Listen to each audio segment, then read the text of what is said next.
What if you had the responsibility to determine the financial blueprint for one of the world's largest economies? Today, we are diving into the intricacies of India's 2024 budget. Consider this. A national budget is not just about numbers and financial jargon. It's a reflection of a nation's priorities and future plans.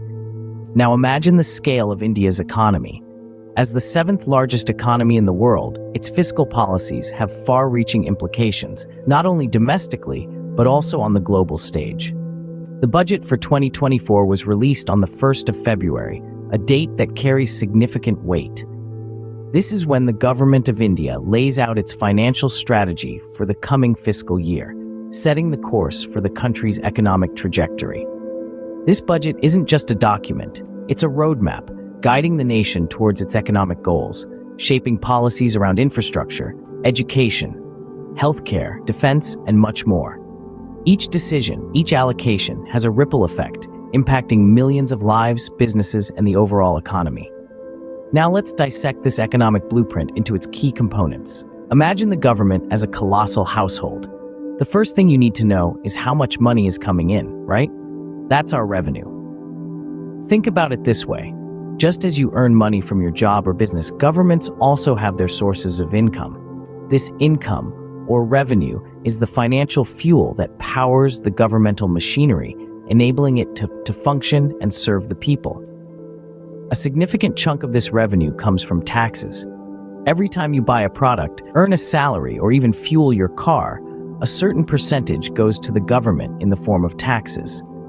These taxes can be direct, like income tax, or indirect, such as goods and services tax. But it's not just about taxes. The government also earns from investments, like the stocks and bonds you might have in your portfolio. The government has its own portfolio too, which includes stakes in public sector enterprises and returns from various financial assets. And then there are loans, not the kind that you and I dread, but sovereign loans, which the government borrows from domestic or international sources. These loans are used to fund developmental projects and are paid back over time with interest. Now, coming to the budget, it's essentially a projection of these revenues for the upcoming fiscal year. It's like your personal financial plan, but on a much larger scale. The government estimates how much it will earn from taxes, investments, and loans, and plans its spending accordingly. This estimation helps to ensure that the government has enough money to meet its expenses and implement its policies. And just like you, the government has to be careful about its income. It needs to ensure that it has enough revenue to meet its expenditures without resorting to excessive borrowing, which can lead to debt and financial instability. So we have our income, but where does this money go? Now that we have our income, let's see how it's spent. This is our expenditure. As we delve into the concept of expenditure, think of it as the government's shopping list. It's where the government plans to allocate the funds it has gathered. This list is comprehensive and covers several key areas, including infrastructure, healthcare, education, and defense. Let's start with infrastructure. With a booming population and a rapidly modernizing economy, India's need for robust infrastructure is paramount. The budget outlines significant expenditure on roads, railways, ports, and digital connectivity. It's not just about building new structures, but also about maintaining and upgrading existing ones. Shifting gears to healthcare, the budget allocation here is influenced by several factors, including the ongoing global health crisis. Funds are earmarked not just for immediate healthcare needs, but also for long-term initiatives. These include strengthening public health infrastructure and increasing the accessibility and affordability of healthcare services. Education, a cornerstone for any developing nation, is another critical area of expenditure. The budget outlines investments in enhancing the quality of education, increasing accessibility, and promoting innovation and research. It's about creating a future-ready workforce that can drive India's growth story. Finally, let's talk about defense. Protecting the nation's borders and ensuring internal security are paramount. The budget allocation here is influenced by geopolitical developments, security threats, and the need to modernize the defense sector. The budget outlines these expenditures, but it's not set in stone.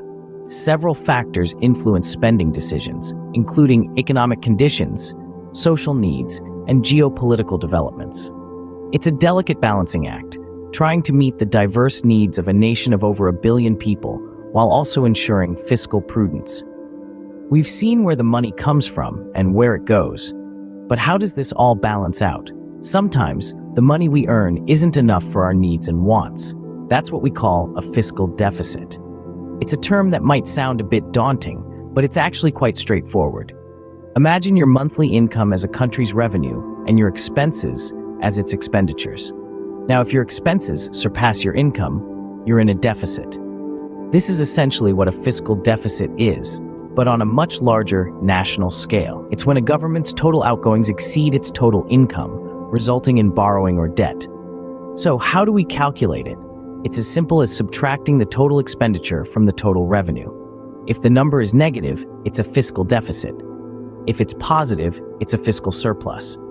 But it's not always as black and white as it seems. A fiscal deficit isn't necessarily a bad thing. In fact, it can stimulate economic growth. It can be a tool for governments to invest in infrastructure, public services, or to provide a stimulus during economic downturns. But like anything in life, it's all about balance. Too much deficit can lead to inflation, and if not managed properly, it could lead to a debt crisis. Now let's talk about the projected fiscal deficit in the 2024 budget. The budget outlines a deficit, which means the government plans to spend more than it will earn. This is significant because it reflects the government's intention to invest in the future, to boost economic activity, and to support the recovery from the pandemic. However, it also means that the government will need to borrow to cover the shortfall, which could have implications for the economy in the long run. It will be interesting to see how this plays out, how the government manages this deficit, and what impact it will have on the Indian economy. We've covered a lot of ground. Let's recap. The Indian 2024 budget, like any other, is a roadmap for the country's economic journey. It's a strategic plan, a financial blueprint, if you will, that guides the nation's economic trajectory for the year. So, let's take a moment to recap what we've covered in our discussion today. We started by discussing the money coming in, the revenue. This encompasses all the income that the government anticipates, including taxes, non-tax revenue, and capital receipts. We observed how the government projects to increase its revenue streams, indicating a robust economic environment and potentially higher income levels for the populace. Next, we delved into the money going out, the expenditure. This includes all the funds the government plans to spend on various sectors, such as health, education, infrastructure, and defense. We highlighted specific allocations that reflect the government's priorities for the year. Notably, the increased expenditure in certain sectors shows the government's commitment to addressing pressing issues and driving the nation's development. Then we examined the balance, or rather, the fiscal deficit, the gap between the government's revenue and its expenditure. While a deficit is not inherently bad, it's crucial that it's managed responsibly to avoid long-term economic instability. We also touched on how the government plans to finance this deficit, primarily through borrowing, which has implications for the nation's debt levels. But the budget is more than just numbers and financial jargon. It's a reflection of the country's economic philosophy and the government's vision for the future. It reveals the strategies that will be employed to stimulate growth, manage inflation, and steer the economy towards a desired path. Furthermore, it's essential to remember that the budget is not set in stone. It's a dynamic document that can be adjusted based on changing economic conditions and emerging needs. The government's ability to adapt and respond to these changes is a critical aspect of effective budget management. In conclusion, the 2024 Indian budget serves as a critical tool for shaping India's economic future. It provides a framework for making important decisions about resource allocation, stimulating economic growth, and ensuring the well-being of its citizens. That's a wrap on our exploration of India's 2024 budget. Remember, understanding this financial blueprint is the first step in understanding the economic trajectory of a nation.